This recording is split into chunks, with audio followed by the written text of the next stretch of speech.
Just like that, you're born, but not in a quiet little house like most people. Nope. You come into the world in a massive palace, surrounded by doctors, nurses, and people in fancy suits who already look stressed about your life. You don't get to cry and relax in peace because cameras are clicking away and reporters are already announcing your name to the world. Congratulations, baby!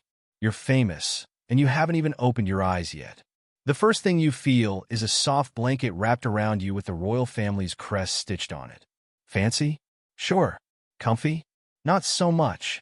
But before you can even complain, you're being held up for the public. People outside the palace gates are cheering for you, waving flags with your family's name on them. It's not like you asked for this, but here you are, the center of attention. The world already expects you to be perfect. No pressure, right? From the moment you're born, you're not just a baby. You're a royal baby. That means you have a full-time job already, looking cute and making people happy. You're dressed in tiny suits or fancy dresses with bows and ribbons that itch. Your pictures are plastered on magazine covers. People argue about whether your nose looks more like your mom's or your dad's. Other babies get to roll around in diapers and crawl through mud, but not you. You're sitting stiffly for a formal portrait, with grown-ups trying to make you smile for the camera.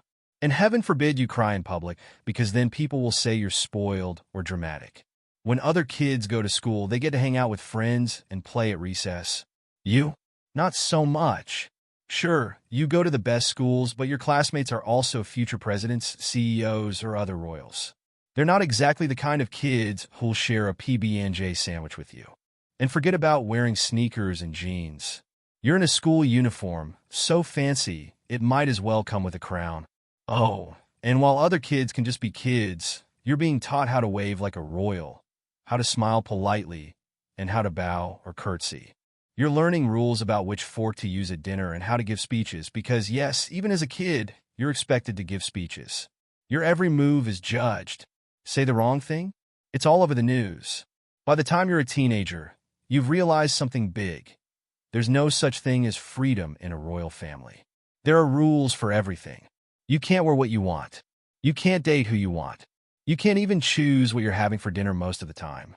Every decision has to be approved by advisors, assistants, or your parents. And speaking of your parents, they're not like normal parents. They're busy running the country, meeting other leaders, or cutting ribbons at fancy events. When you want to talk to them, you usually have to wait for their schedule to open up. Even family dinners feel like business meetings, with everyone sitting up straight and talking about official matters. Imagine this. You're walking to the park, and suddenly, hundreds of cameras are pointed at you. You're trying to grab an ice cream cone, but photographers are shouting your name, trying to get the perfect shot. You just want a chocolate chip, not a front-page photo. Your life isn't your own. Reporters follow you everywhere. They write stories about what you wore, who you talked to, and even how your hair looked that day. If you make a mistake, say something wrong, trip on the stairs, or make a funny face, it's all over the internet within minutes. Other kids get to mess up and learn. Your mistakes are on TV for the world to see. Other kids get to go to theme parks or have sleepovers. You're stuck at royal events, shaking hands with people you don't know, and smiling so much your cheeks hurt. Want to play soccer with your friends? Sorry, you've got a charity gala to attend.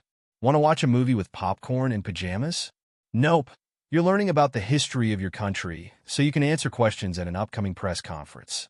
Even vacations aren't normal.